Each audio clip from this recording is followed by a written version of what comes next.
Hi, welcome to Mad English TV. What is a sentence? Do you have any idea? I think the best way to describe a sentence is one thought. Okay, just a thought.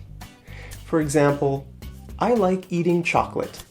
Okay, that's a complete thought. Or, where are you going? All right, that's a complete thought. Now, sometimes thoughts can be really short, like this. Wow. Okay, like if I saw a spaceship flying over my house, I would say, wow. Okay, that would be it. That's my complete thought. Wow. Or if I ask you, do you like pizza? You could say, not really. Okay, that's your thought. Not really. Okay, or if you're wearing a sweater, I could say, hey, nice sweater. Okay, those are all complete thoughts. Now, sometimes a thought can be a lot longer. Let's look at this example. Although it was her first day in Mozambique, the warm ocean breeze made her feel like she was back at home in Miami. Okay, so we can have really short sentences or we can have really long sentences. But generally, I would say English sentences have anywhere from 3 to 30 words. That would be like a normal sentence. Okay, so which is better? Is it better to have really short sentences or is it better to have really long sentences?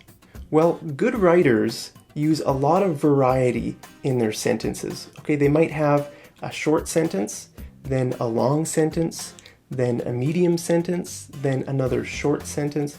Okay, let's look at an example. The news of her husband's death swamped her spirit with grief. She wept bitterly.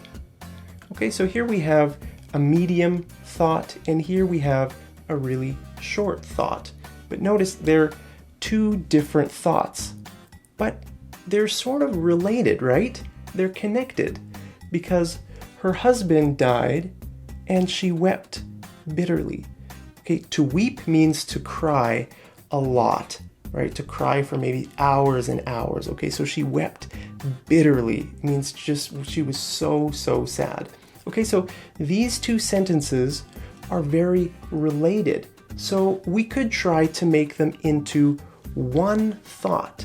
Okay, so we could do that by using a connecting word like so. We could say the news of her husband's death swamped her spirit with grief, so she wept bitterly. Okay, let's look at another example. The SWAT team burst into the apartment, but the gunman had already disappeared.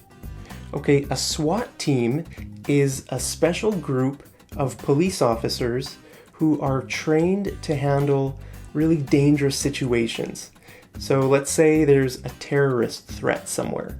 Then the SWAT team would be called in and they're wearing their full gear, like their helmets, armor, they have special weapons and special tactics. So the word SWAT is actually an acronym. It stands for Special Weapons and Tactics. Okay, but we don't say 4 words, it's one word, SWAT. So a SWAT team is a special group of police officers. Okay, so here we have two thoughts. The SWAT team burst into the apartment and the gunman had already disappeared.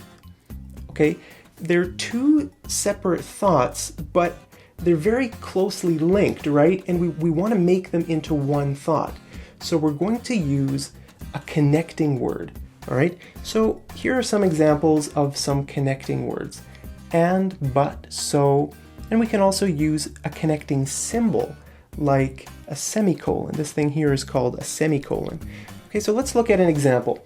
They're coming tomorrow. I'm not sure if they'll spend the night. Okay, what's wrong with this sentence? This is called a run-on sentence, and that is a mistake. Okay, here we have two thoughts, and there's nothing here. There needs to be something here. Okay, they're coming tomorrow. We could put a period here, and then we could have another sentence. I'm not sure if they'll spend the night.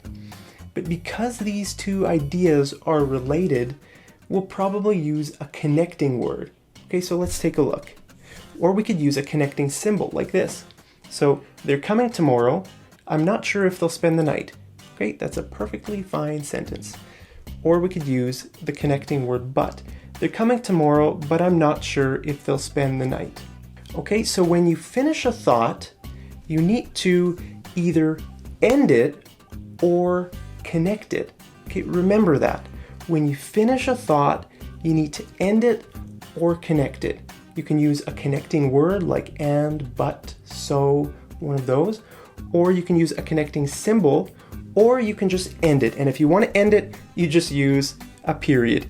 It's easy. If you're not sure whether or not, whether the sentence should keep going or whether you should end it, my advice would be just end it with a period and then start another sentence. That's probably the safest way to go until you get a little bit better at using different punctuation marks, okay? But for now, if you're a beginner writer, it's okay to use short sentences. It's better to have short sentences than to have really long run-on sentences that just don't end, okay? Teachers hate that. They're reading it and they're like, okay, they're trying to put all these thoughts into one sentence. What on earth? And it makes them really mad. Okay, so if you don't want to make your teacher mad, just use short sentences that you can know are correct instead of taking too big of risks. Okay, but taking some risks is really good in your learning as well, as long as you keep learning more about punctuation. Okay, so one more thing I want to mention is this word here, fragment. Have you heard that word before? Probably. If you've ever done any English writing, your teacher has probably written fragment on your paper at some point. Okay, a fragment is a thought that is incomplete. It's not finished, right? Look at this. Working late at night. Okay, who's working late at night? It doesn't make any sense. Or in the middle of the exam. Okay, what's happening in the middle of the exam?